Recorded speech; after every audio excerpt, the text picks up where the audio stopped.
and it's still election day. Or should decide 2026. Of course, it's the last off-cycle election before the big one is 2027. And of course, it is a litmus test for INEC. Let's see how you're going to perform in 2027, and the test of it is what is happening in Osun State. How far have they gone? What's the progress like? These are some of the things that we're talking about right here on Osun State, as well as keeping you up to speed with our correspondent on the field activities, those who are disturbing, those who are buying votes, those who are looking for ways to get people on their side. All of these updates, we have them right here in the studio.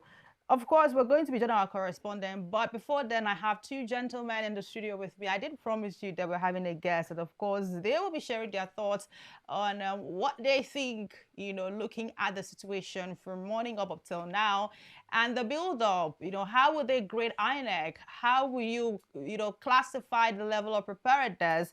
I do have with me Mr. Larry Oluyede. He's a journalist and public commentator. It's so great to have you join us this afternoon right here on Osun Side. Thank you very much. I also have Comrade Destiny. He's a political affairs analyst. It's so great to have you, sir, join us this afternoon. Thank you.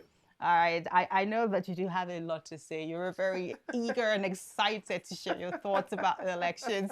Election matters is one that I love it because people have the opportunity to decide who is going to lead them for another period of time. But then it all boils down to the process. That's up to the ideal situation.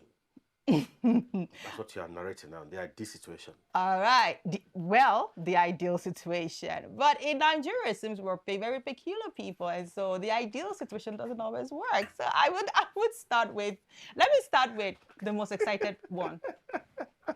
Yeah. I'll start with Comrade. So Comrade, tell me, in the ideal situation, people are just meant to come out, cast their vote, go back to their houses, continue their life, and expect that their vote is going to count. How would you describe the level of preparedness when it comes to INEC in this particular Osun election, bearing in mind not just about today, but from the entire process from the beginning up until today? My lovely sister, I must first of all appreciate your platform. Thank you. For providing the opportunity for some of us that are political watchers to be able to x-ray and interrogate the process as it leads to Osun 2026. To be very frank, it is an abysmal failure. And it is very sad what my elder brother will refer to as regrettably lugubrious. That is the situation. You see, this is just a single state. And we have how many DIGs on ground, commissioners on ground, commissioners of police, Air Force, Navy, just name them. As if we are in the battlefront. That's why I started by saying that it is an abysmal. With every fiber in my bone, it is an abysmal failure. In the last United Kingdom local government election, I was in UK. My in-law drove me past where they were conducting. You don't even know that the election was going on. Yeah. Seamlessly. School's children, they were doing their things. School, you're doing your thing. That's why I said, when you in the course of your intro, that's why I said something just now. That is ought to have been the ideal situation. But it is, I'm happy that the journalists were up to speed, and I'm in the midst of two journalists here, and I hope I'm protected. I hope I'm protected. Well, you are protected. Because you know why I'm saying why I'm saying so. You will agree with me that the situation in this country, as we currently speak, it is likened to a funeral. And we must learn to begin to speak the language of a funeral in a funeral. Not speaking in the language of a wedding in a funeral, according to Professor Patrick Solomova. That is the situation. We must endeavor to call a spade a spade. We must endeavor to speak truth to power. I must tell you, all the obstacles elections with this present man in Aso Rock. And I hope again I'm protected to speak the language of a funeral in a funeral. Has been a war front.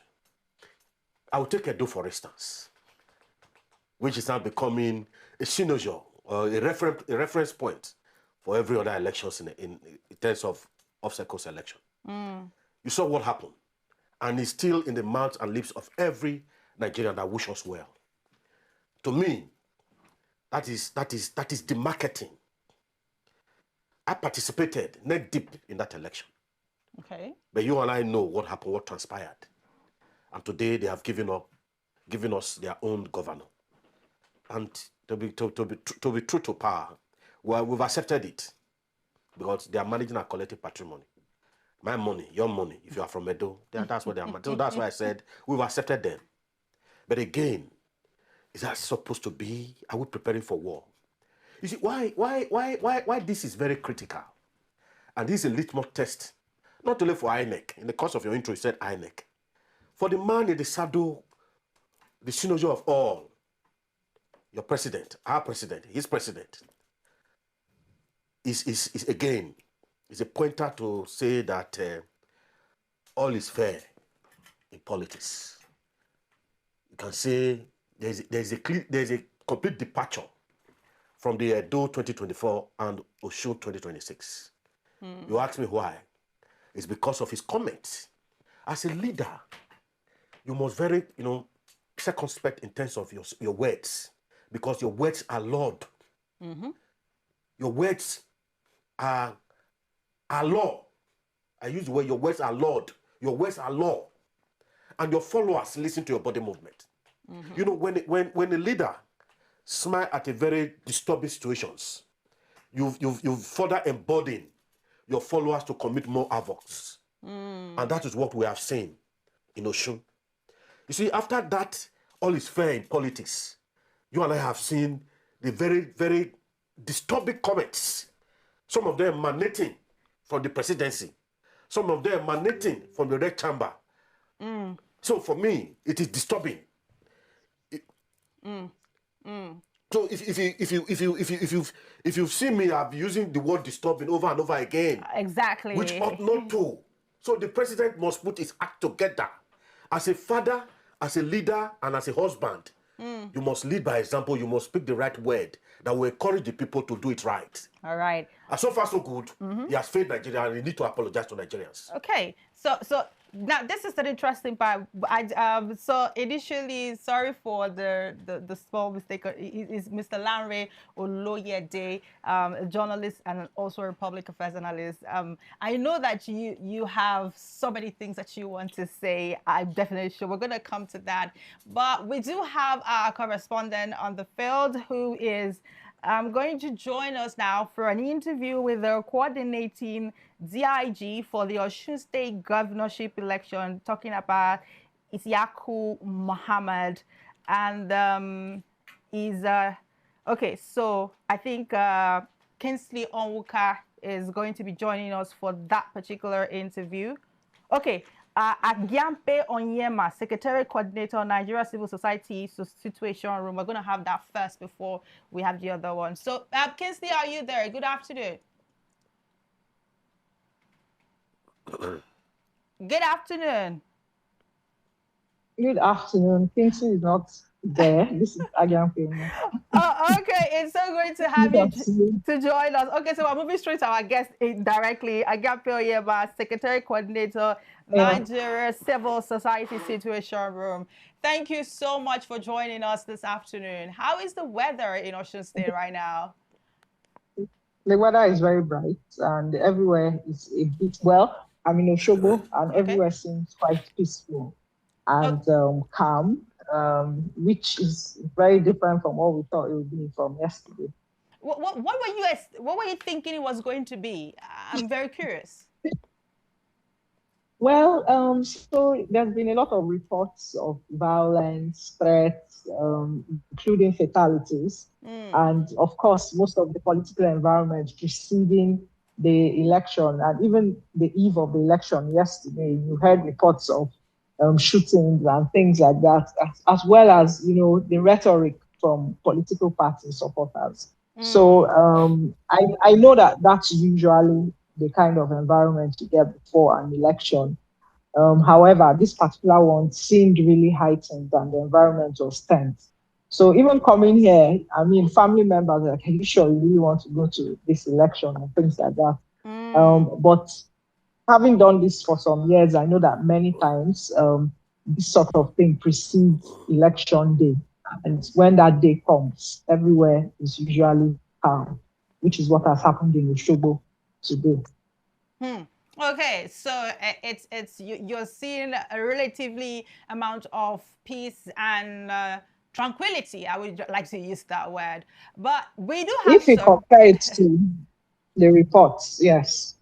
Okay, so now I'm very much aware that in some places there are some pockets of violence. We do have some videos, whereas some places we have some thuggery activities, and in fact we've also had some situations whereby the lawmaker for their core party was caught by the police and interrogated. He was with some mercenaries and of course with some voter cards that came into the state. We had that very interview. We played it right here earlier, some few hours ago. Have you heard any situation like that where you are? And also, I'm a bit concerned as an observer of this particular election. Have you observed that there are some places in the state where the INEC materials have not reached and there's no much officials? But there was a particular polling unit where there's only one official and the machine is working very slow, thereby making numerous people stranded. They can't cast their vote because accreditation have not even taken place. How would you want to respond to that kind of situation? So there's been a few places like that because of congestion. Like a lot of voters, I mean, in this particular one, I think it was 1,100 plus voters with just one BVAS machine. We've seen those reports and we've observed that. So usually for those type of polling units where 2:30, where voting closes at 2:30 and they haven't even been accredited, there's usually an extension for those sort of places. However, by and large, in many places outside Osogbo, voting started relatively early. People actually really came out early. And I think at the end of the day, I'll congratulate the people of Osun State for actually taking the bold step to come out in spite of all the fear that was peddled. Yes, there've been some of these skirmishes. We've even had a few places where resources were not adequate, maybe one ink pad and things like that. And I know that in that particular polling unit, we escalated it to INEC and it was resolved. And there's been a few issues of the beavers. In terms of political thuggery, yes, there have been some of those reports. In fact, a few minutes before I got in, there was an attempted ballot snatching in Boripe local government. My colleague just mentioned it to me, but I didn't get the details. So we've had one or two of those kind of reports, a lot of thuggery around the polling units in many places. In some places, they were sharing food and drinks, it was just a big disorderly. Those are some of the things that usually come with the election environment in Nigeria. And I can't say it's widespread. I can't say it's widespread. Even vote buying is not as blatant as it was in Ekiti. Okay, so discreet. No, we're talking about Osun now. Are you saying that as compared to 2022, because there were reports that in 2022 there was widespread vote buying. The election was marred by vote buying in 2022. That's your Osun State election. So are you saying that in 2026, the particular election, there's no outrageous level of vote buying as compared to 2022? Is that what you're saying? Or it's just discreet? That's what I'm saying. It's not widespread. It's discreet. That's what I mean. And I'm even comparing it to recent Ekiti elections that we just went to a month and a half ago. That was widespread. We saw people exchanging hands everywhere. But here, it seems more, what's the word? You like say digitalized or something.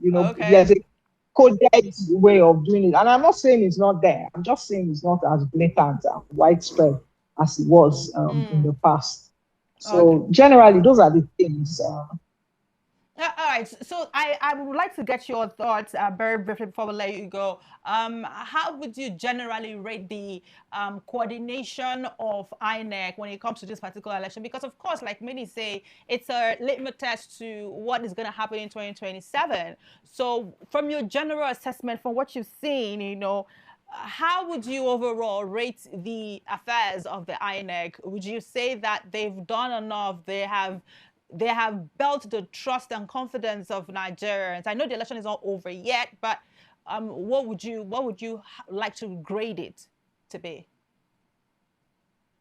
I can't give any grading right now. And the way the election started, first of all, materials didn't come into Osun State until on Thursday night or early hours of Friday morning. For us, that was a flag already, as it could lead to potential late deployment of materials.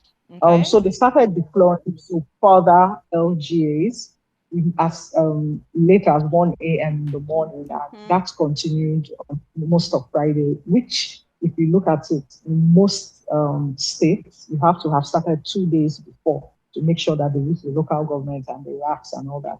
So I was expecting a worse situation, but I think that was managed carefully, and it's not as bad. But yes, some polling units do not start on time, and for me, I think what I'll say at the end of this election is that the courts need to take decisions faster, because this can affect the electoral process, which has already kick-started. In terms of the beavers machines, those would definitely need to be worked on ahead of 2027, because in a few off-cycle elections, we've noticed that they have not been so effective. In some places, they work optimally, accredit in about a minute or so. But when you have large crowds, and that's what has happened in Osun State, because there's been large crowds of people, you've seen that many of them have been walking slowly. And some old elderly people don't get captured very well. Their fingerprints don't authenticate. I was about so asking those you are that. some of the things. I was about That asking has happened. you. So I think, I don't know what it is with the machines, but they either need to be upgraded or something to work a lot better in 2027. Okay, because before you even mentioned our elderly, I was about asking you that question. When we spoke to our correspondent, we talked about what the provision has been for persons living with disability and the elderly. I was about asking you that question as well, because some of the issues you've raised, we saw a similar situation in Ekiti, where some of the elderly people, the machine wasn't capturing them. We had similar issues, and then knowing that we're having this very issue happening again in Osun State, it just tells me that it's either our INEC are not paying attention to reports by observers, or they just blatantly don't want to do the right thing. Which of them do you think it is? I'm not sure for 2027 in terms of how much INEC has gotten, like the funds to prepare for those elections. But my recommendation would be that if they have received sufficient amount of money, then they should look into the issues of the beavers. We've mentioned it, and I will say from FCT area council elections that happened early this year, there's been, those issues, and then into Ekiti, and now. I don't think it happened so much in Anambra 2025. I don't think the beavers was much of an issue, but this has happened a lot this year. And my own recommendation will be that it needs to be looked into when we get to 2027, because like you said, we're still trying to rebuild trust and confidence in the electoral process, and any form of mismanagement of the process will ensure, citizens will ensure that they flag that as being some sort of partisan affair.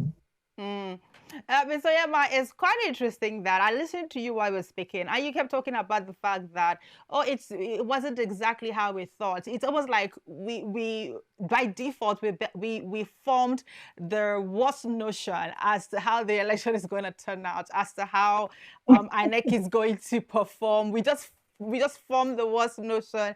And so when we see a little, we're like, oh, it was not what we expected. But I mean, it turned out, this side turned out to be good. This side turned out to be not so bad. Does that still, I mean, when you speak like that, how do you expect the average Nigerian to still be able to trust that INEC would know the right thing? Because the average Nigerian man on the street actually has no confidence when it comes to the Independent National Electoral Commission. We don't trust that they can put up a good and credible election. And so when we have pockets of this issue still popping up, you know, especially when people like yourself still point to these very issues, it just further, you know, drains the little excitement and enthusiasm in the minds of, you know, the electorate.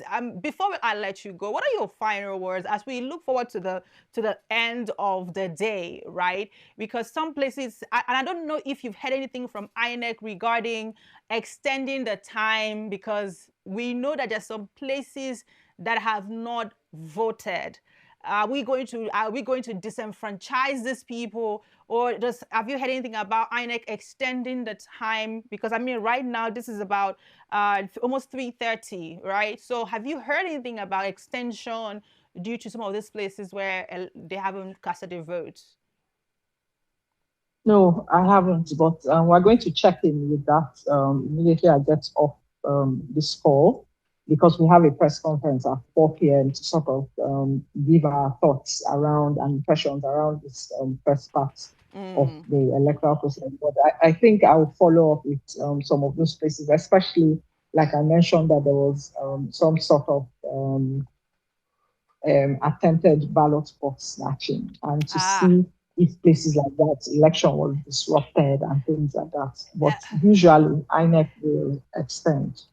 You know, when you said attempted ballot snatching, my guests in the studio, they were smiling, because the average Nigerian just expects that there will be ballot snatching in an election.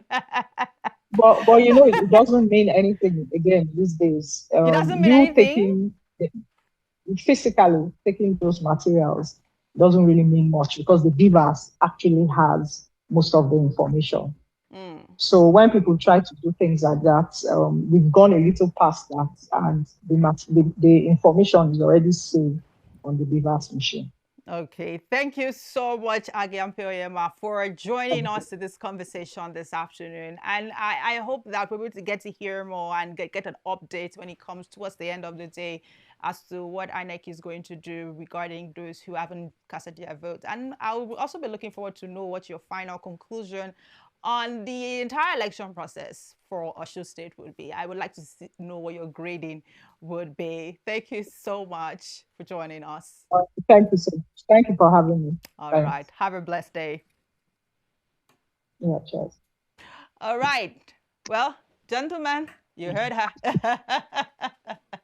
She's right there, you know, she's there and she's giving, you know, her thoughts on what they've observed so far. I would, this is the part where I would want to come to you, Mr. Larry Oloyede. I got it right this time around. So tell me, what would be your entire process? Because I had an interview on Thursday with the representative of the INEC reg, and there was something he boasted that materials are going to get to everywhere in time. In fact, he even assured that Nigerians will not have to wait. The officials will be there waiting for Nigerians to come and vote, like for the people to come and vote. But now what we're hearing is quite a different thing. It just points to promise and fail, right? So how would you react to this process leading to the Osun election and what the turnout has been today? All right. Oh, thank you very much. Yeah. You see, electioneering process is a civic duty, civic responsibility that is not rested on one side alone, on the side of the government. It's rested on the side of citizen participation, and there are responsibility that are bestowed on each side. Now, if one side tries to do its bit and the other side didn't do its bit, there will be imbalance. And so when you are assessing the performance of INEC or government in conducting this election, you have to take that into perspective.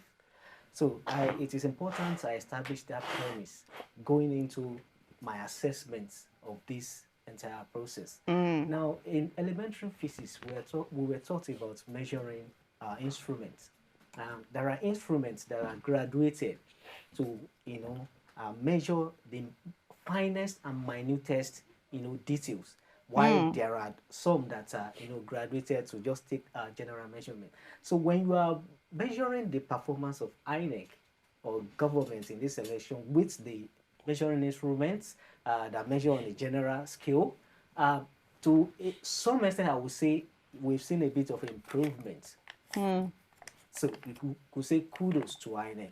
But if you are using the instruments that is graduated to measure the minutest, the finest of the details, you might say we still have a long gap to fill. To fill, okay? Because look at it, this election is very, very critical for so many reasons. And one of the reasons is the fact that this is the last off-cycle election before the general election in January. And it serves as a preparatory ground to test the strength, the might, the preparedness, and readiness of INEC going into that election.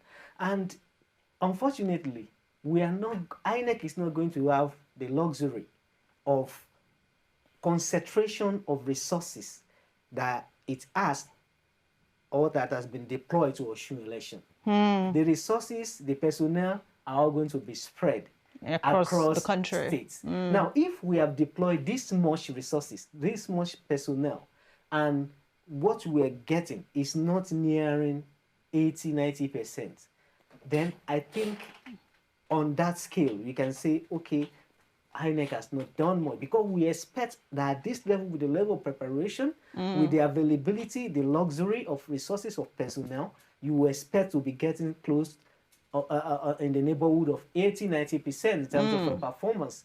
But if we are not getting that, then it leaves a lot much to be desired going into the 2027 election. But like I said at the outset, election outcome or performance is not sole responsibility of INEC. INEC could do everything. The security personnel could do everything necessary. If the citizen whose responsibility is to perform their citizen duty do not do their bits, there is nothing that you can do. So for me, it's two-way. All right, we'll go on a very short break right now. We still have more questions, more talking to do as to situation reports. We also have a video where Senator Fidausi again, in some activities. We'll play that video, but we'll go on a very short break. We'll be right back.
Great news! Your favorite station, Rapid TV, is now available on the free TV app. Catch the latest news, entertainment, lifestyle, sports, and inspiring programs anytime, anywhere. Simply download the free TV app, search for Rapid TV, and start watching for free. Don't miss a moment of the action. Stay informed, stay entertained, stay connected. Rapid TV now streaming on the free TV app. Watch free, watch anytime. Download the free TV app today and enjoy Rapid TV wherever you are.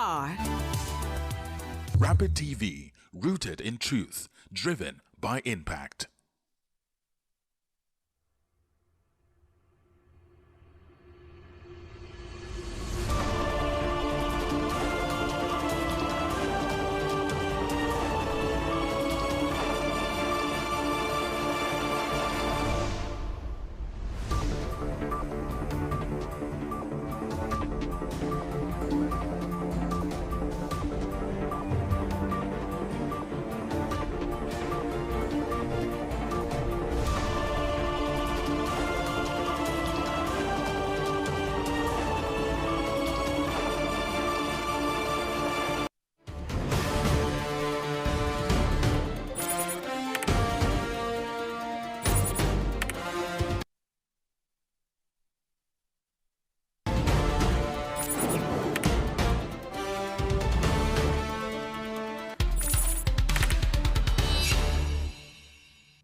All right, welcome back. It's still Osun State right here on Rapid Television. I still have my guest, Comrade Destiny, and of course, Mr. Larry Oluyede. And we're still talking about the situation in the Osun State election. How it's gone, where we're coming from, and where we are going to is very, very important. Now, before I went on that break, I did talk about the fact that there is a video circulating. I think we have that video right now where the man who was on the news just a few days ago talking about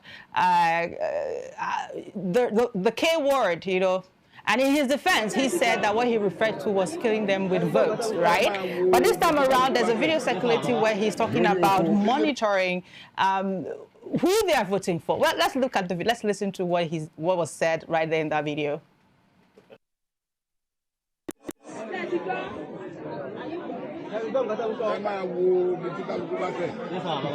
Lórí oko níṣẹ́ bóyá nìkan sọ pé ẹ wo ìṣòro kan ló bá tẹ̀ ẹ tó bá ti tẹ nǹkan tí ó yẹ kó tẹ̀ nǹkan ṣe kì í sọ lórí oko ìgbàwó wà lórí ẹ̀ wà lórí ẹ̀ èyí ẹ̀ máa rí wọn.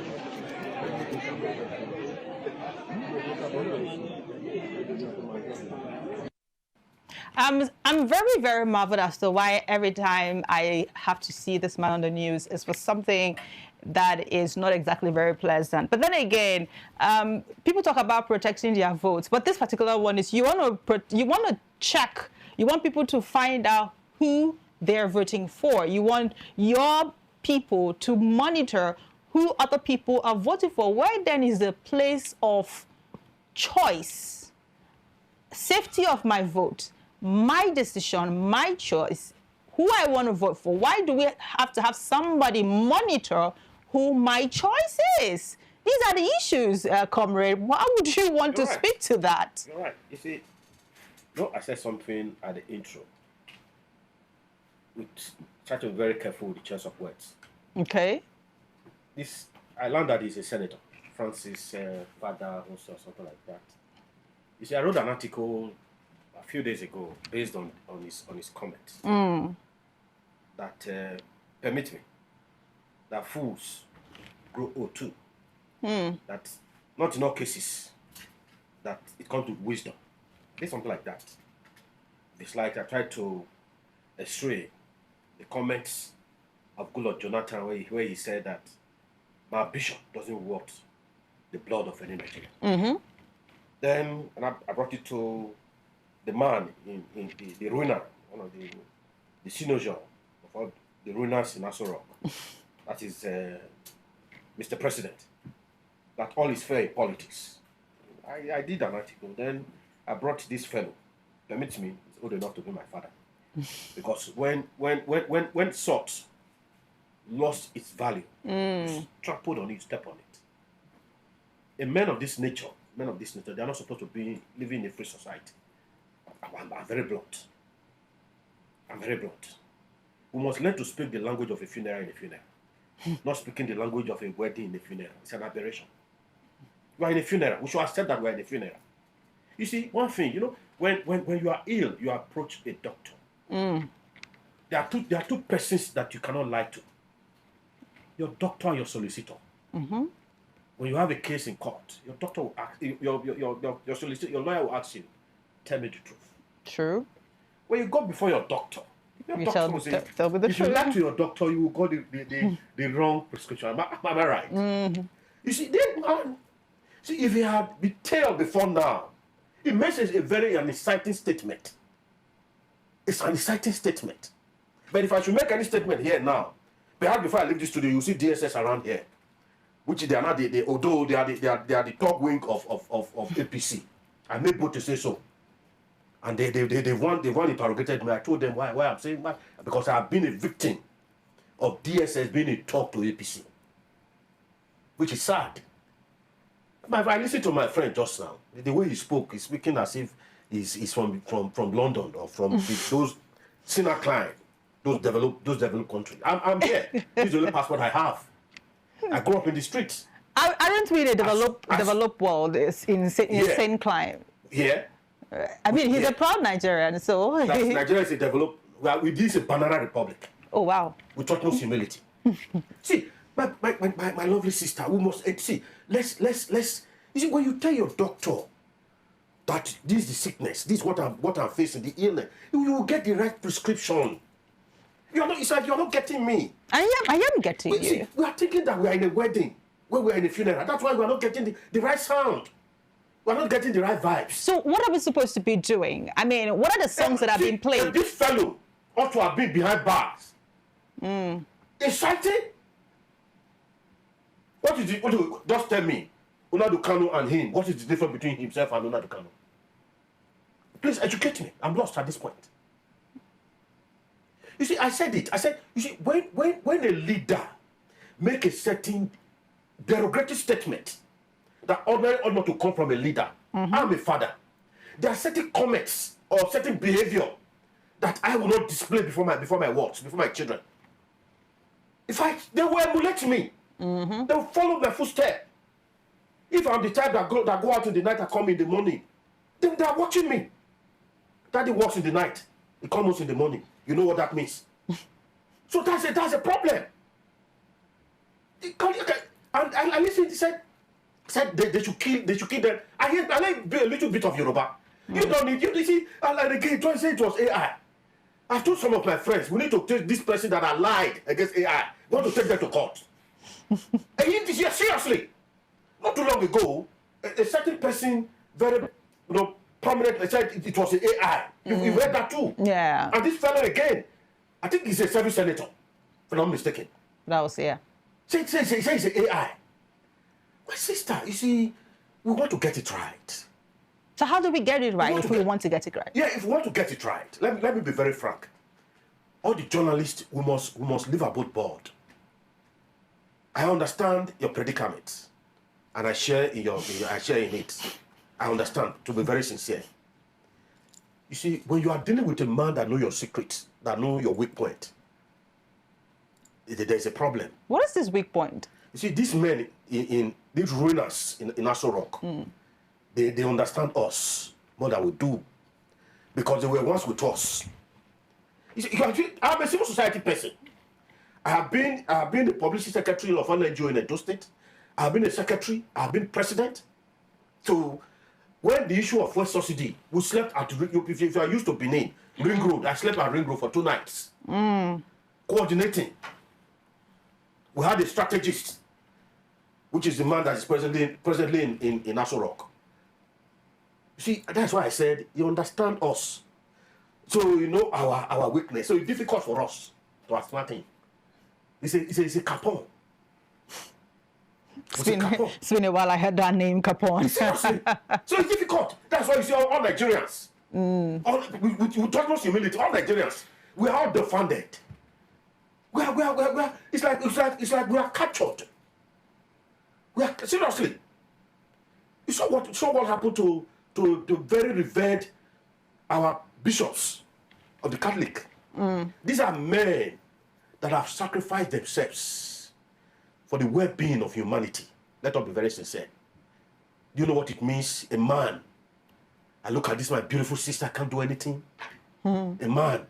Then they are luxury of life. I don't have a car, I don't have money of my own.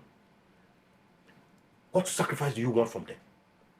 Humbly, they seek an audience with you to tell you what is happening in the country. As an ideal from a ordinarily sane society. Permit me, you listen to them, you note it, and you begin to see how you will be able to. They are not there to say they need oil wells or they need contracts. And what did they get in return? They got bath boats from every Tom, Dick, and Harry in Aso Rock, calling them names.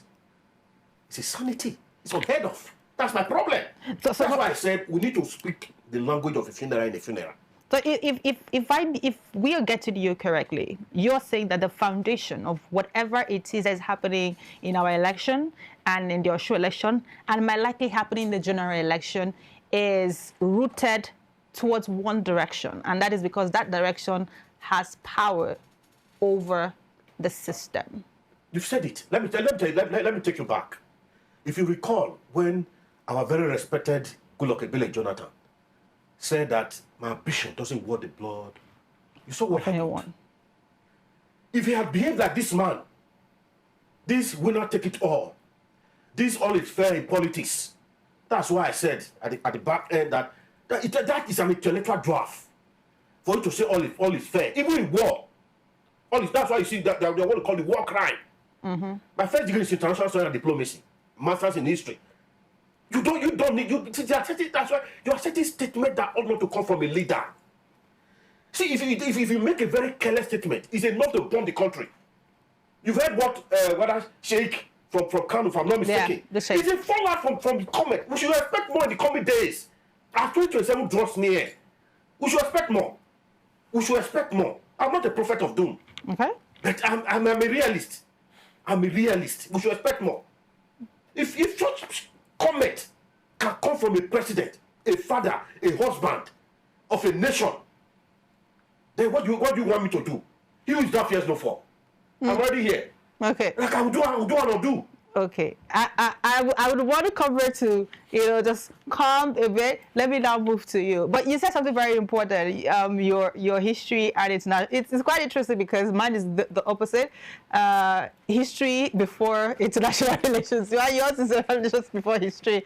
And so it's quite interesting. We seem to have the same something in common.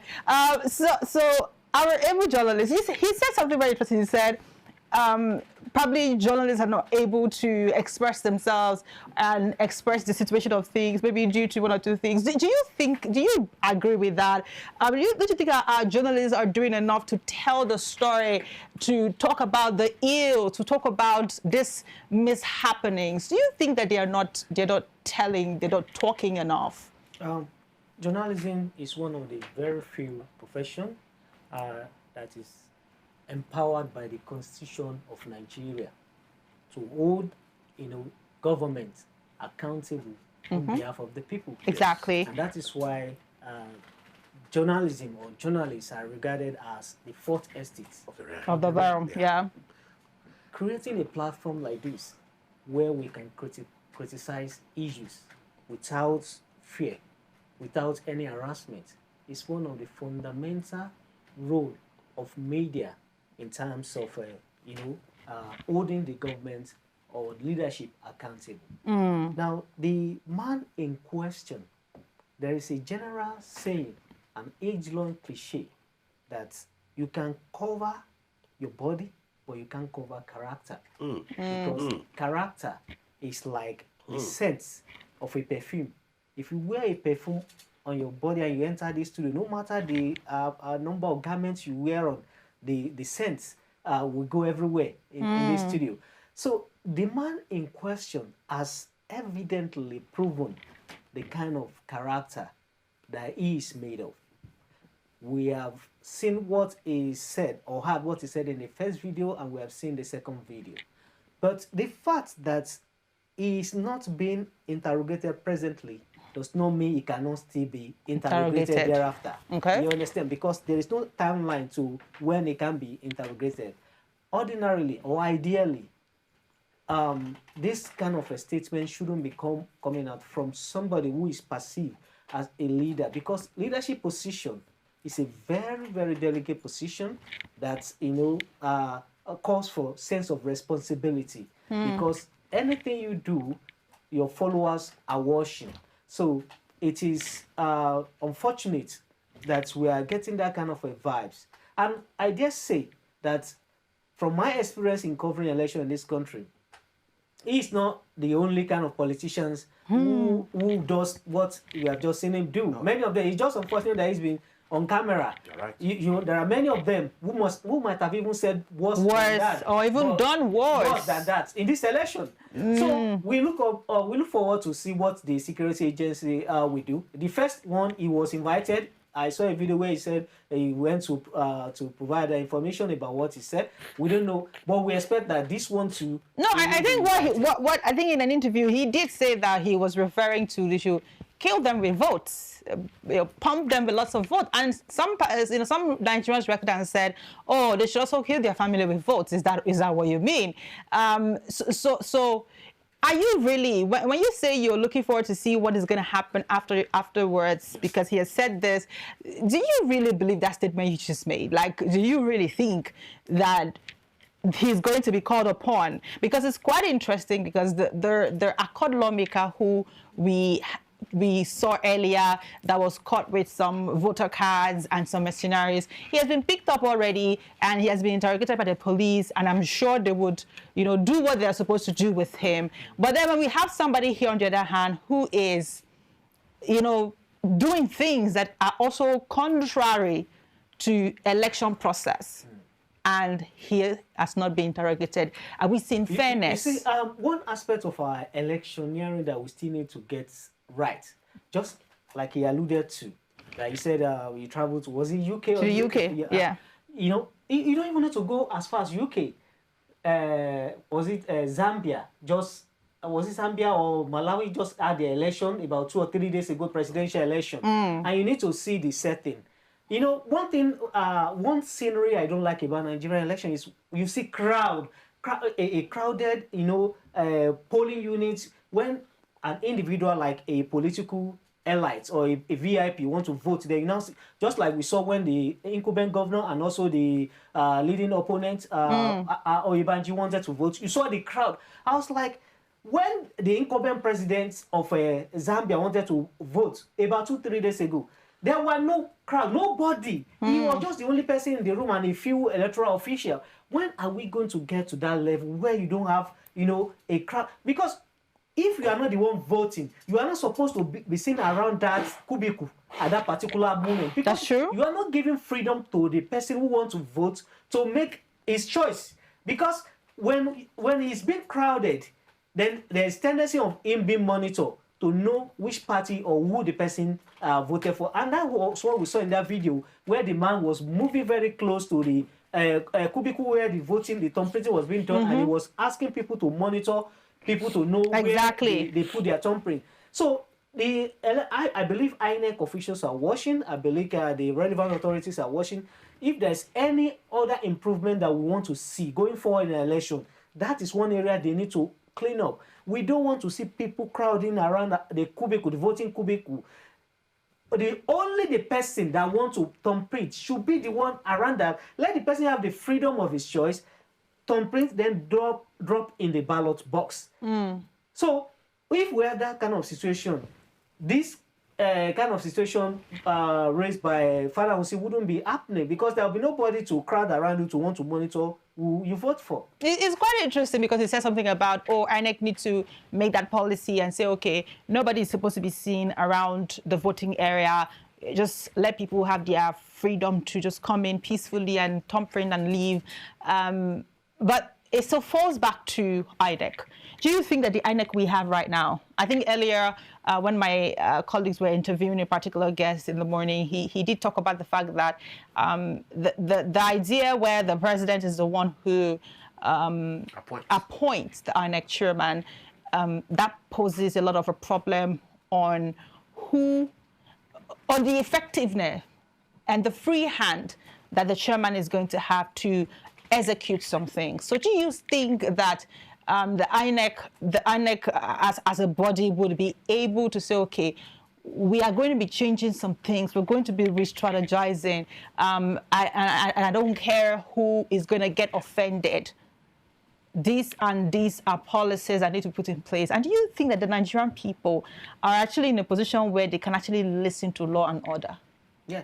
The act establishing INEC presupposes that it is an independent body in principle, but in reality, are they truly independent? Because there is a saying that he who hires also has the power to fire. So there has been this argument or discussion around strengthening the process of appointing the chairman of INEC. I think I support, that argument. It shouldn't be a person who held such a very sensitive agency shouldn't be somebody who can be hired and fired at the whims and caprices of the state actors. Because one day the president might wake up and say, okay, I don't like your face, I want to remove you. You understand? So and there's also a saying that he who pays the piper detect the tune. So in order to further improve or strengthen our electoral process, I think it is important that we have a more, a tedious way of, engaging the INEC chairman and also removing, because if it's only one person who has for example, look at the NJC, the chief judge. Even though the president has the power to nominate, it is still the National Judicial Council that will sit, and decide who. And then the president also cannot single-handedly remove who the chief judge is. He has to go through the National Assembly. So even though we have seen that process also, compromised by politicians, when you look at what happened during the time of Walter Onoge, you understand. So, but at the same time, it's more safer when it is not the responsibility of one person to hire and fire the INEC chairman. It will allow for more independence than what is currently happening. Okay, so well, we still have a lot to talk about and a lot to cover. The election is still going on. I'm definitely sure that our people on ground will soon be giving us more updates. If you look at your time, it's exactly 4 o'clock, and so ordinarily, if all things were to go smoothly, they should have been done with the entire process by now, and then we move on to the next phase. And I mean, I don't know about both of you gentlemen, but for myself, I'm so eager for them to start counting. If you go to the social space, you see that some numbers are already beginning to fly, in terms of already. Exactly. People are beginning to say, oh, in this polling unit, so number for this candidate, for that candidate. But then again, we have to wait for the official number to, let's say, the official number from the original source, not just the numbers flying online. We need to have the original source, because one thing about INEC is if you leave it for the people, they will even give you the announcements before INEC. And we can't rely on that, basically. We can't rely on that. Let me say something. Yeah.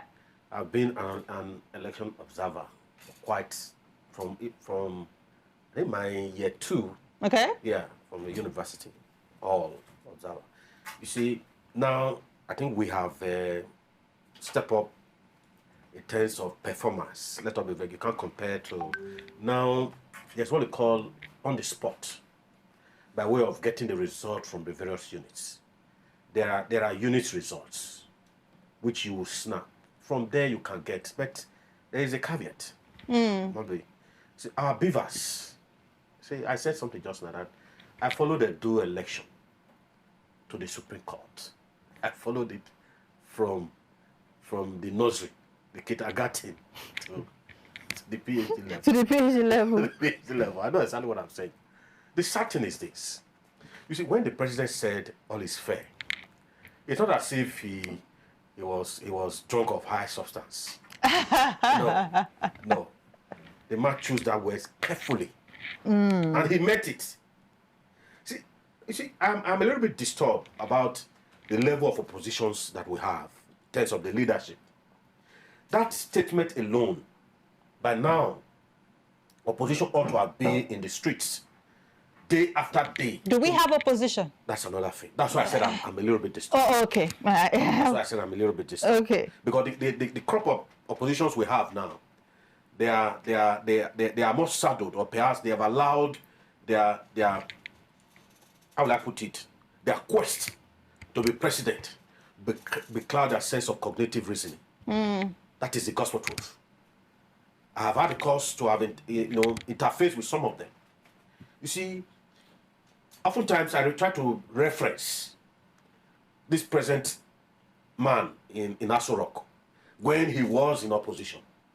You and I knew the role he played in the emergence of that formidable opposition, if you can still recall, the role he played, even when he had the chance of putting himself forward to be the president. So he perhaps studied the streets vibes to say, okay, look, it's not yet right for me. Let me bring the man that had the street credibility, yes, which was Buhari, to bulldoze the way for him. And he did. The man bulldozed the way for him. And he now later said, okay, it's not time for me to come. And the man said, Emiloko, my Nigerians, it's my turn. And he did. He grabbed it. And he ran with it. And here we are, here in a precarious situation. Yeah, but the man already told you that it's his turn. Yes. And when somebody tells you it's my turn, yes, two things. It's either positive turn or negative turn. However Nigerians want to play, because if you ask him, he will tell you that he's doing a good job. Who?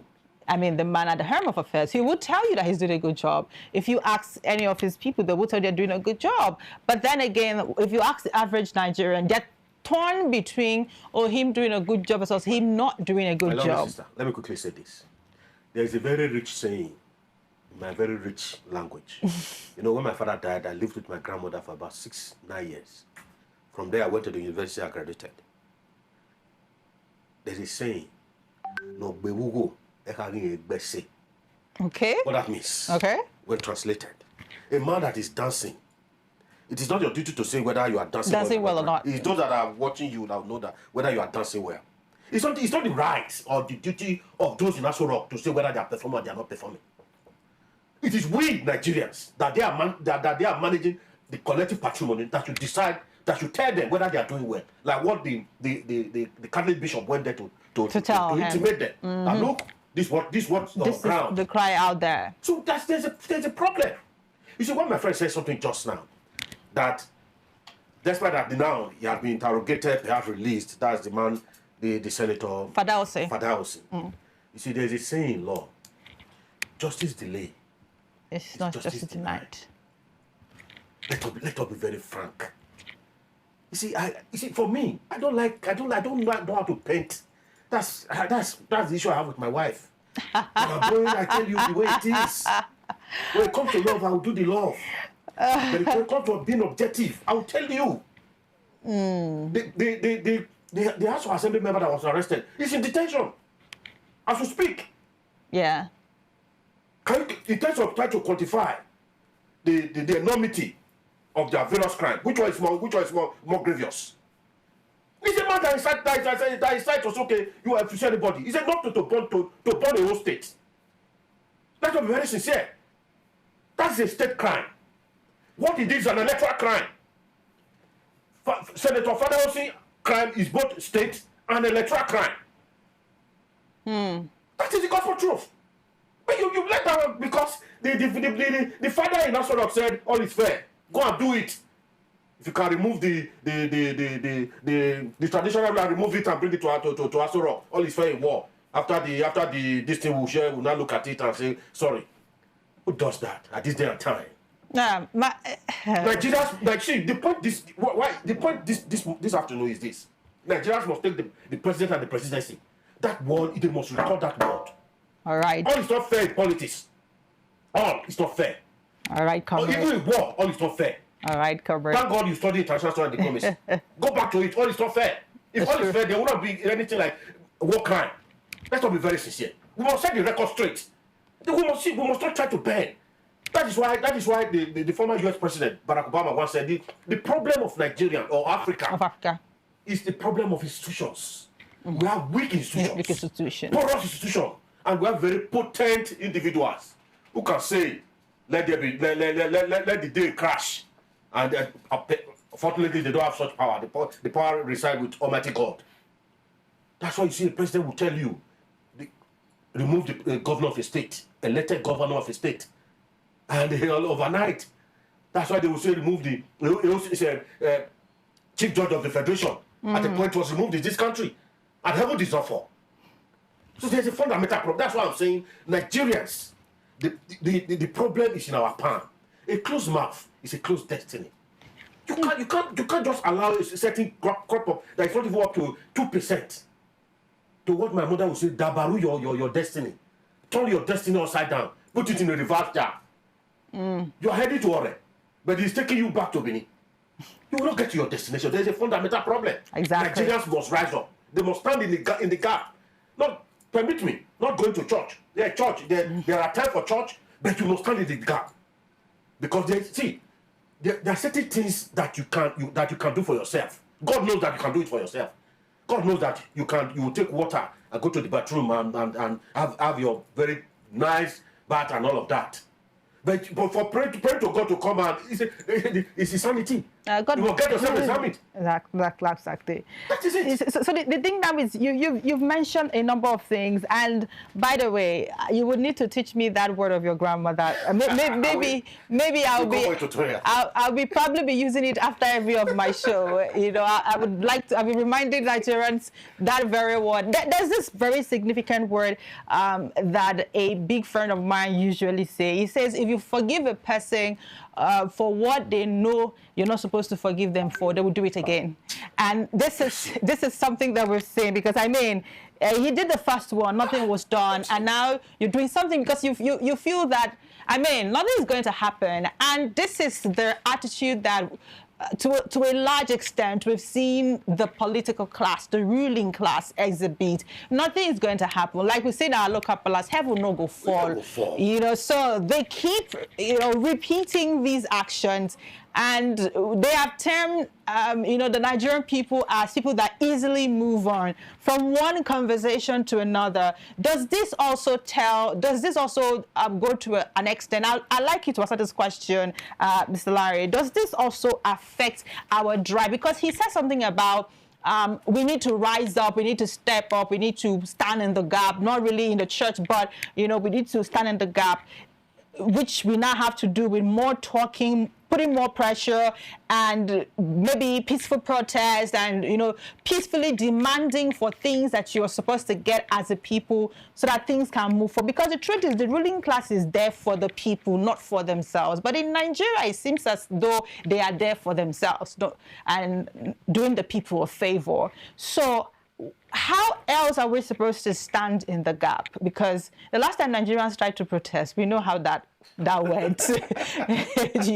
we all on this table know how that went, right? So the last time Nigerians tried to protest, and every time they bring, by having to march, we're having this. We already know how it happens. And so when you keep saying Nigerians should rise up, how are they going to rise up? What are the ways that Nigerians can rise up? And do you think that our lackadaisical attitude towards issues, our 3 business days moving on towards issue, do you think it's playing a huge role in keeping us disadvantaged with the kind of rulers, or rather leaders, that we have, Mr. Larry? All right, thank you very much. Again, there is an age-long saying that a Rome wasn't built in a day. It's not only Rome that wasn't built in a day. The best democracy in the world that we look up to, the likes of the America, the United Kingdom, and all what have you, didn't get to where they are, in one day. It was a process of, citizens' engagement. the free America that we have today wasn't free if you check their history. But the citizens were, very, very on their feet. They know, they have what we call the American dream. They know what they want, the kind of a nation. So they didn't sit back and relax, and then the Eldorado happened. So the same thing, the responsibility is, the responsibility rests on the citizen. For us to get the kind of a society that we want, the ideal society that we want, the citizens of Nigeria have got to be up and you don't leave the responsibility for your representative in the national. Of course, certainly they are not going to do 100% your bidding. They are going to do their own selfish interest. Also, you should not leave the responsibility 100% to members of the civil society. Every Nigerian citizen must engage, and in engaging, we must ensure that our leaders at every level, beginning from the local government to the state and to the national level, we have a misplaced priority when it comes to demanding for our responsibility. All of us are focusing on the center, and that is also a tactic by the ruling class, to deny us of our common patrimony. They know that everybody will be looking at the center, and that is why I make one appeal to President Tinubu. Before he leaves power, he should. You mean what year are you talking about before he leaves power? I don't know. He's left. I just wanted to find out. Yeah, he's left for Nigeria. You understand? When it comes to what do you call it? Decentralizing power, devolving power, make it in such a way that Nigerians do not need to look up to the center. Although he has started a bit with the decentralization of the electricity sector, now it is the responsibility of your state to provide you with electricity. You don't need to call on the federal government if you don't have light. But Nigerians are still very much looking at the center. So we need to start holding people. Now the local governments receive much more allocation than they do before. Now the president in his own way has tried to establish or implement local government autonomy by ensuring that local government has their own accounts, not joint accounts with the state government, and he has tried, because there is devolution of power, separation of power rather. The president cannot go and arrest a governor who is interfering with the funds of the local government. He can only shout, he can only warn. You understand? But so in essence, the local government now has more funds with them than before. So we should have civil society at the local government. Why are all the NGOs, all the civil society concentrated in Abuja? What are they doing in Abuja? They should all go to their state, begin to hold the local government council, government accountable, the state government accountable. Gradually, we can get the ideal society we are looking for, even though it's not going to come in one lump sum. It's going to come gradually. But that's way, if everybody, every individual, don't leave it to my brother here alone, who's a member of civil society. Don't leave it to the media alone. We, the media, we are going to do our best to bring issues. That's why one of the roles of the media is agenda setting. We set agenda, we make people to know what they should be talking about. You understand? So if not that the media bring the issue of Osun election to the front burner, nobody will be talking about it. We are the one that expose what is going on, and that is why you see all attention are now on Osun. So but you do not need to rest on your oars. Nigerian citizens, the constitution empowers them to demand for their rights, so they should do so. All right, it's interesting. There are a couple of things happening. We are getting information that it might look like the turnout that is in Osun, maybe and just maybe INEC was not ready for this amount of people. Maybe they were not just prepared, because we do have a couple of videos which I'm sure once our technical team is ready, they would probably upload. They'll actually share those videos with us on the screen, so you get to see what the people are saying and the complaints that they're making. But there's also a video circulating where somebody is talking about the fact that Adeleke go learn new things because Osun is not shiny. So a lot of people are, being vocal. Yeah, I think that is from, permits me, one of the charlatans that is accompanying Edo State governor, if I'm not mistaken. Am I right? Well, See, that is what we've reduced governors to. Governors, it's not a comic relief. What we have here is comic rulers. You see, you said something just now. Before an issue, there will be an issue before us on the front burner.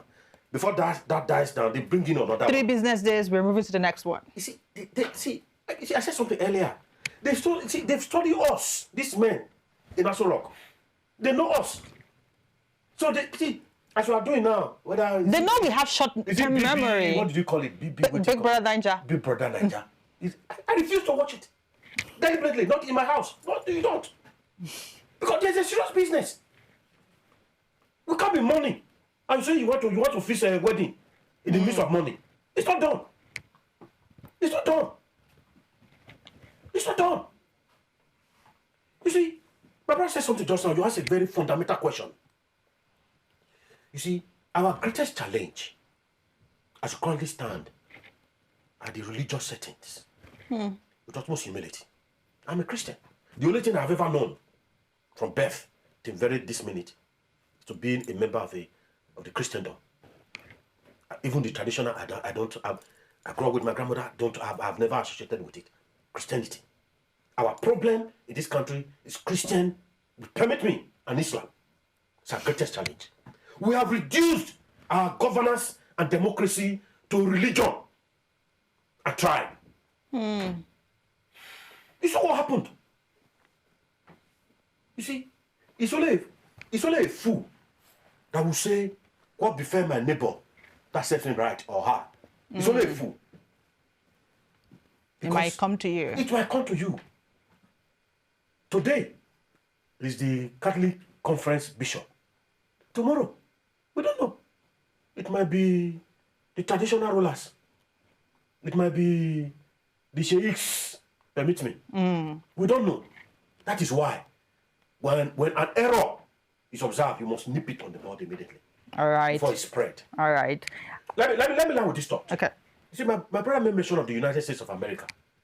That indeed Rome was not built in a day. Actually, yes. If you have children, you see, your firstborn will suffer a lot because you don't have anybody to look to. To look to, yes. But we have the other ones have somebody to look to. They pick up easily. We have countries to look to. At any rate, British, they colonized us. I think there's no part of United Kingdom that I have not, whether Scotland. Look at our structure. Any resemblance. In terms of the way we do things, we are not conservative. At times I wonder. Who do you resemble? Who do we resemble? There's equally a saying in my very rich Benin language. No mama how you look. It's a man that teaches you how to sing. That one is easier to learn. Beautiful. No mama one, round will come. You hero.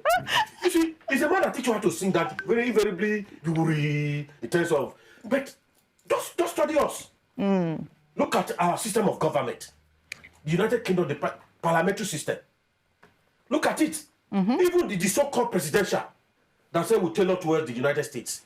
Look at it. Is there any resemblance? You see, Rome indeed was not built in a day.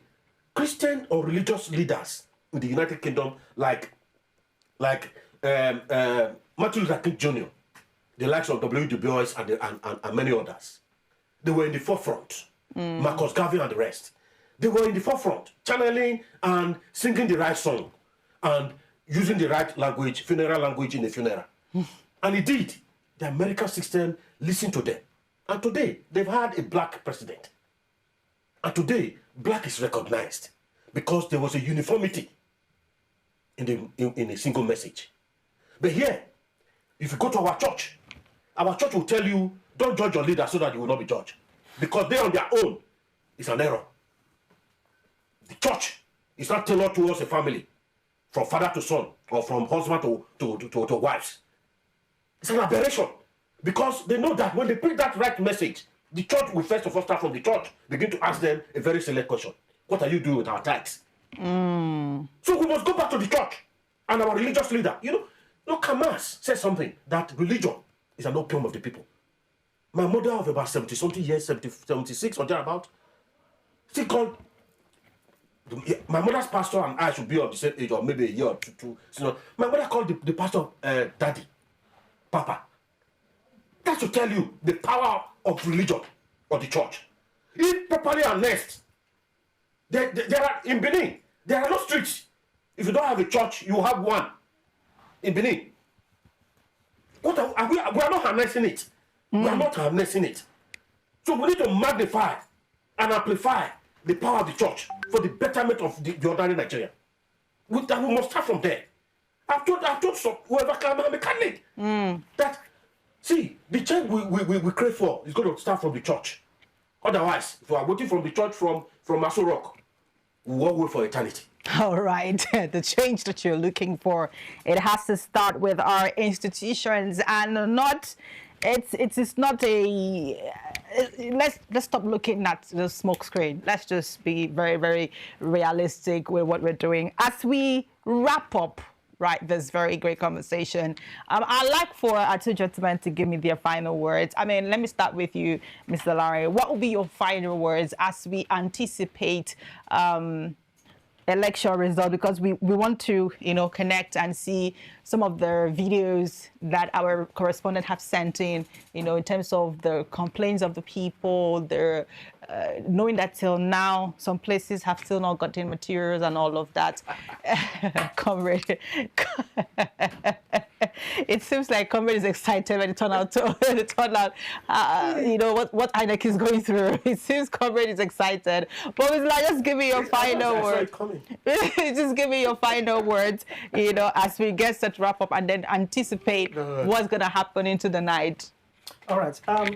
Just quickly, I don't know if, because from all the reports I'm getting, I've not been able to establish any of the polling units where by now they have not gotten election materials. And I want to believe the guest you interviewed earlier also mentioned that she doesn't have such information. Well, if such information do really exist, that by this time, past 4 to 5, there are certain units. We even played the video earlier. I think that was when you guys came in. We even played the video where some were still waiting for their materials. Yeah. I think he saw that video. Some were still waiting for their materials. And if you remember what she said that they heard that some places they haven't started. In fact, we even had our correspondent live where he talked to us and he told us, in fact, we even had some interview with some persons where there was only one official at that particular polling unit, only one official to attend to so many people, and everything was so slow and it was not moving. So as it stands right now, that's why we need to,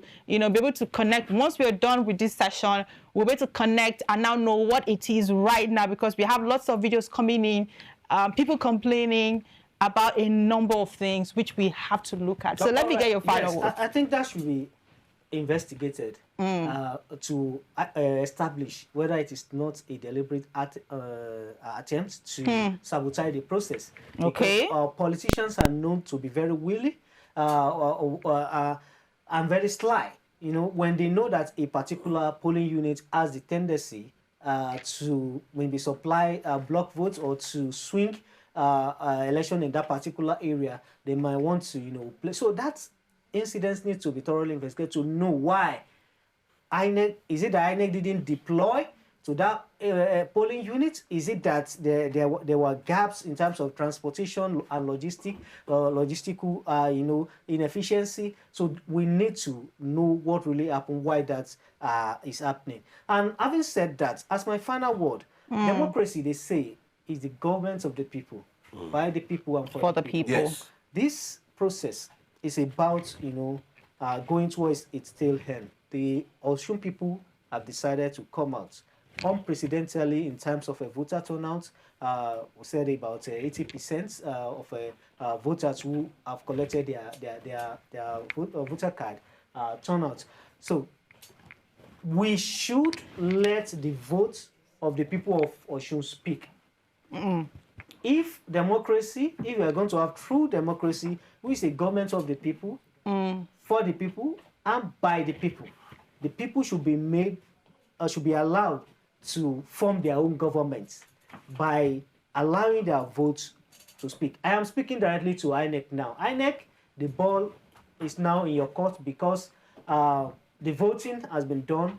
We are now left with counting, collation, and announcements. Please do let the people of Osun have the government that they want. Let their votes count.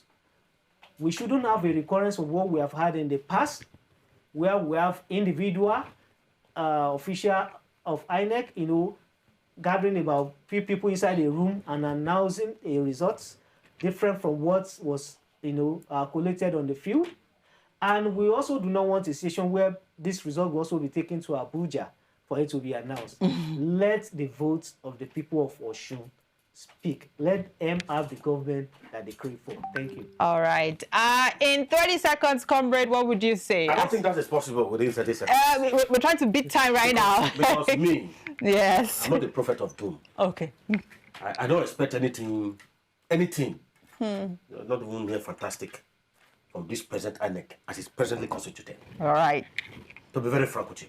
Okay. Because what you are seeing as a rehearsal for 2027.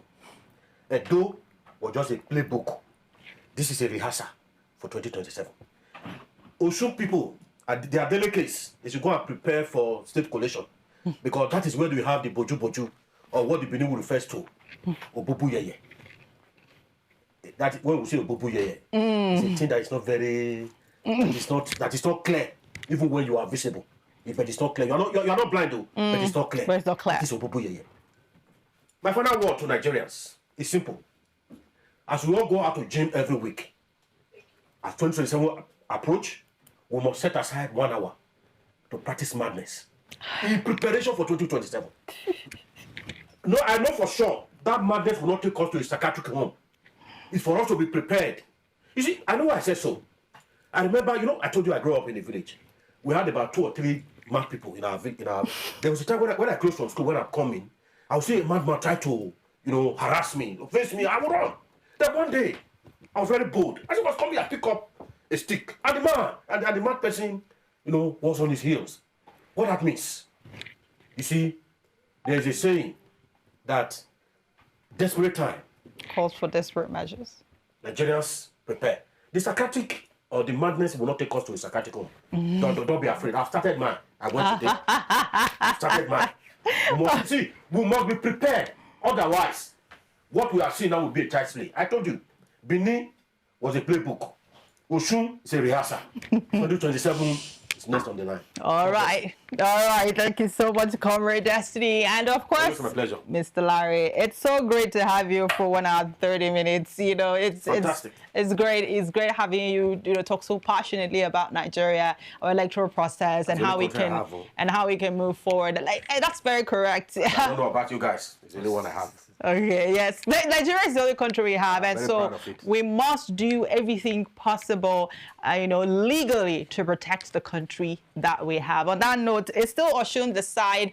After now, you're going to be seeing videos, the updates coming in from Osun State, what the people are saying, the complaints they're making, what is the next step. This is already past 4:30 right now. So what is going to happen after now? What is the next step for INEC? Any major announcement? These and many more you will get right here on Osun Decide. It's Rapid Television. Share the link across to all your friends, family, loved ones, and enemies. They need to know what's going on in Osun State because it's a major, determinant for how 2027 is going to look like. Do not go anywhere. We'll be right back.